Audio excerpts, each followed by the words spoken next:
So that seems to bring it all together. So now I thought, wait a minute. That doesn't explain this. Why the intellect? Why the choice? Why the suffering? I thought, you almost had me, this Quran. You almost duped me. You almost tricked me, seduced me into accepting this philosophy. But wait a minute. What about intellect, choice, suffering? Why do we have to experience these? Why couldn't you just programmed us to be merciful, compassionate, forgiving, etc.? Why do we have to go through all this? And then, of course, the answer came to me as quickly as I thought of it. So we are creatures, and we grow, and we become. And yes, and you could make us anything you want, but you can't contain any of those attributes I listed without these three things. In mathematics, we try, three premises that go into, proving a theorem. We try to see if we could take one of them away, and if it's essential.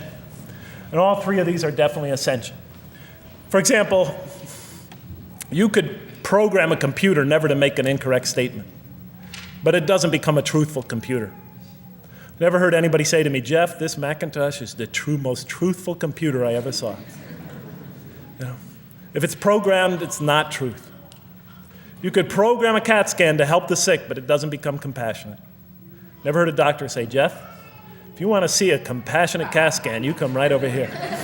Right? Because all those things, compassion, forgiveness, truth, caring, love, all are born out of choice, suffering, and reason. In order to do a compassionate deed, when we consider reaching out to someone in compassion, that person, first of all, that's inconceivable without the presence of suffering, an environment where there's suffering.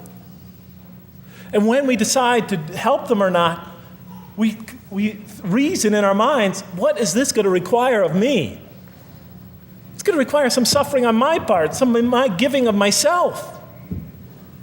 And without that mental process, it doesn't become a compassionate deed.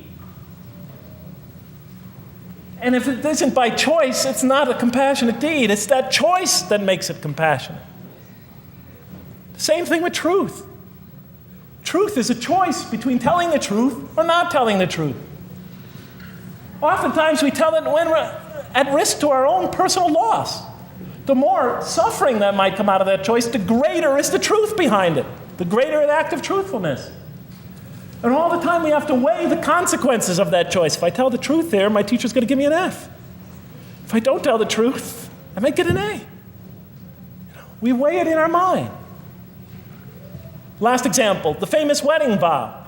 Do you take this woman to be your wife in sickness and in health, for richer or for poorer, until death do you part? What are they asking us? Do you knowingly make this choice, understanding full well what's at stake here?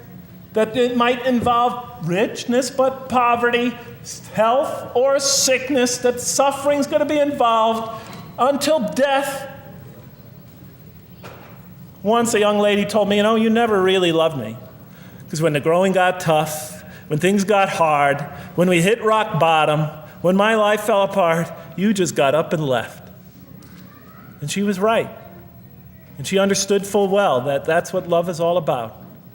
It is through giving and suffering together and hanging in there with each other and not bailing out and persevering through suffering, making that choice and knowing what you're doing. All those three things are essential. So it's very easy to see why the Quran stresses these. Because in order for us to grow in these, I've dropped it, we have to have these. And that's why it's very easy to see, ladies and gentlemen, why the Quran, 30 seconds, Madam Chairman, why the Quran talks about sin as self-destruction. The Quran says when we sin, we commit, the Arabic word is dhulm, or zulm, however dialect you have. Dhulm against ourselves. We oppress, we destroy ourselves. Because when we don't grow in these, when we grow in the very opposite of these, we are literally destroying ourselves When we grow into things that are antithetical to these, we are destroying our natures and will not allow ourselves to receive and experience the beauty that could be in store for us this life and the next. It's like coming into this world and developing in the womb none of the physical things you need to experience comfort and joy and peace and happiness on a physical level in this life. It's as if you're coming into this life and you've destroyed yourself physically somehow in the womb, and you came into it and you had nothing to protect you from the cold, from the heat, from the harshness of the elements, from germs, from disease, nothing to protect you, nothing to satisfy, give you the ability to satisfy your thirst or your hunger, nothing for you to experience any physical comfort. This is all that matters as we go into the next life. If we don't develop these through our relationship with God, our very purpose of our being, then we will experience terrible suffering in this life, worse than if we came into this life in a physical state that didn't avail us of any of the comfort of this life. And so it'll be worse than fire. It'll be worse than endless fire. It'll be worse than hell, the worst hell we could possibly imagine. So the Quran tells us, that yes, when it talks about heaven and hell, it's used very powerful symbolic language, but what it essentially is telling us is imagine the greatest joy and wonderful and peace and serenity you could ever experience, and that's what's open to you on the one end. But on the other end, imagine the most terrible suffering that you could possibly bring on yourself, and you could also do that to yourself as well. It'll be worse than anything you could have ever imagined. And so, the Quran tells us that God says on the day of judgment, I did not harm you in the least. You destroyed yourselves.